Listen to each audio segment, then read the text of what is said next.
In this video, I am going to show you how to make Shobzi Pilau. Shobzi Pilau literally means vegetable rice.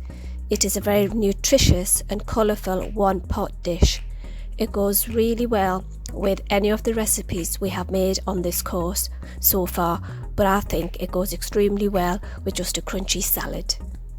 So the ingredients I'm going to use for this are 2 cups of basmati rice, 2 tablespoons of oil, 2 tablespoons of ghee or butter, 1 large onion, 6 cloves of garlic, about 4-inch long ginger, so that it's equal amount to the garlic, 8 cardamoms, 8 cloves, 2 cinnamon sticks, 4 bay leaves, 1 teaspoon cumin seeds or ajwain seeds or nigella seeds even, 2 teaspoons of salt, green chilli, which is optional, and 2.5 cups of water.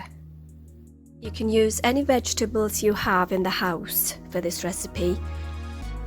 So I have all my ingredients, and the first thing I'm going to do is wash the rice 2 or 3 times until the water runs clear and leave it to soak in cold water whilst I prepare everything else. Soaking the rice for 30 minutes beforehand speeds up the cooking process. It is important to do this part as cooking rice depends a lot on its timing so that it doesn't go all mushy. My timing for this recipe is based on soaking the rice for about half an hour.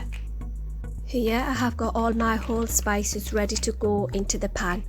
If you want, you can grind these spices down using a spice grinder or a coffee grinder. I am going to keep my spices whole as that is what I have grown up with, and I quite like to see these things when I'm serving my rice. Just remember not to eat them as they do not taste nice if you chew into them. Whole spices are best for this recipe, but alternatively you could use 2 teaspoons of garam masala, but obviously it does not taste anywhere near as nice as this.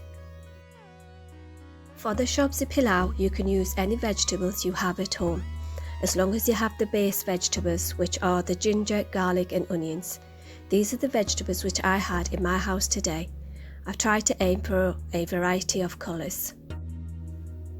You can also use frozen vegetables or tinned vegetables to save on cooking time. I'm going to use 1 cup of frozen peas, 1 large carrot, 1 red pepper and about half a packet of green beans.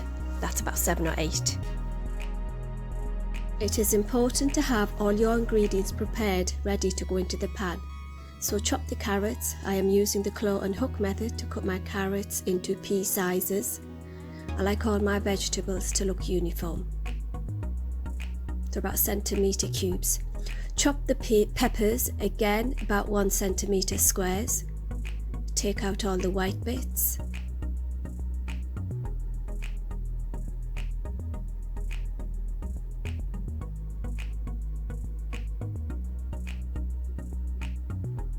And again we're going to cut them into 1 centimetre squares like so.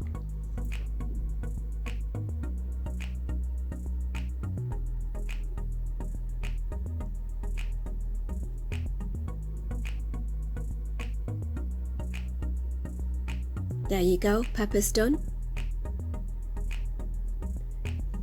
And these are the beans. I like to top and tail them just in case there's any strings on them.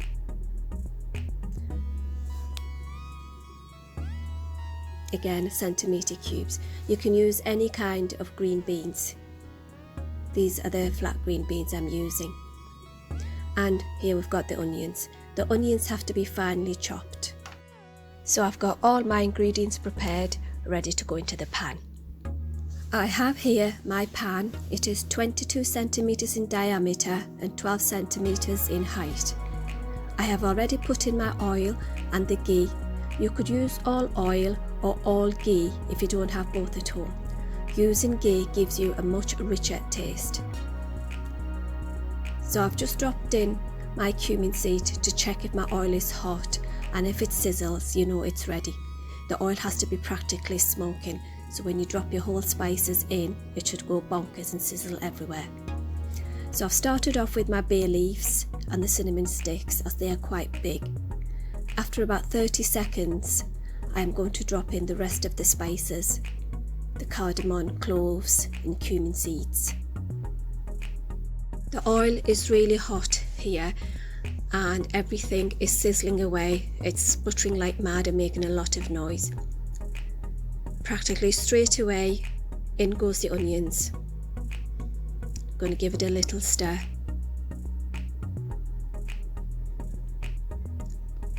Now it's the ginger and garlic.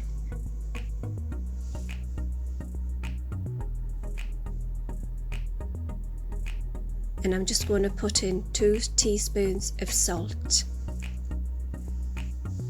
You can adjust the salt to your taste afterwards.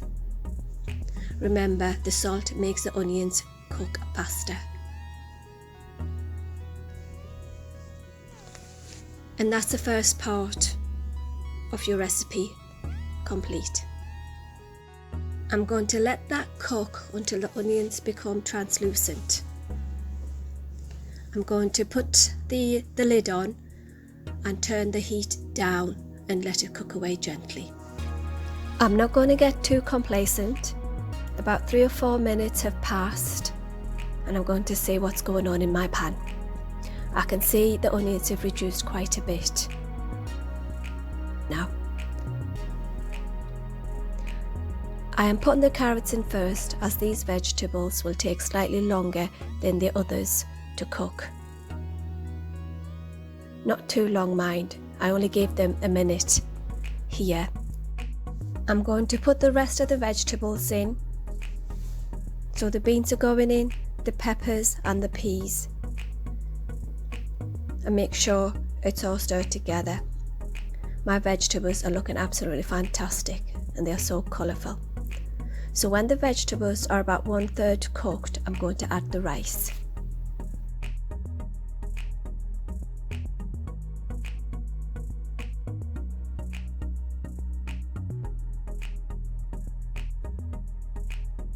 This vegetable mixture has been cooking now for 3-4 minutes and I'm about to add the rice.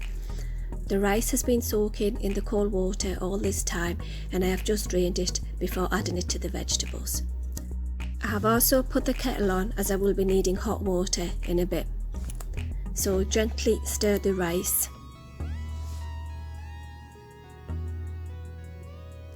Do not be too heavy-handed here because the rice is already soft and it's going to break and you'll have a mushy rice on your hands. This mixture is really dry so far, so ensure all the rice is covered in oil. And I'm going to add hot water now. I'm going to add hot water because I don't want all this mixture getting cold. This will speed up the cooking process. Going to start off with 2.5 cups of boiling hot water. The secret rule of thumb here is however many cups of rice you use, that is how many cups of water you use, plus an extra half cup. Sometimes you might have to add more, say for example you forgot to soak your rice, so you need more water for it to cook. Or you might not need the extra half cup of water, like when you use a vegetable which releases a lot of water, like mushrooms or spinach. Mine was quite dry here, so I went for 2.5 cups. If I see that it's drying up too much, later I can always add a bit more. So I'm going to leave that now, put the lid on, no more stirring because I don't want things breaking up. This is where a lot of people can go wrong because they insist on stirring. And you're not actually stirring here, you're just making sure everything is covered in the water. It has been about 10 minutes on the low setting on my medium sized hob. I am going to check on the rice. I am picking up a few grains of rice to feel if it's al dente. And it is, so I'm not going to add any more water. It will finish cooking in its own steam. This is why it is always best to add less water. If at this point my rice was still quite hard, I would add 1 or 2 tablespoons of water around the edges of the pan where it would be drying out the most. Here, this is exactly where I want it, so I'm going to turn off the hob and leave it to sit for 5 minutes.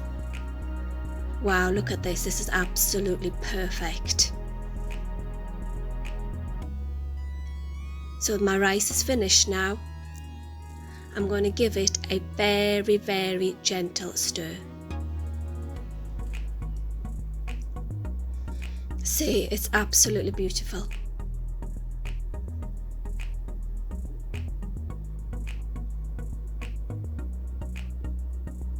I'm not actually stirring it, I'm just folding it. If I didn't do this, all the rice at the bottom would just start clogging together, and it's ready to serve. Perfect. Hope you enjoy making this Shobzi Pilau. All this now really needs is a bit of crunchy salad, and it is really delicious on its own. It's also very nice to have the next day. You can just warm it up in the microwave, or some people like it cold. You can take it to work or a picnic. I hope you enjoyed this video and let me know how your Shobzi Pilau goes.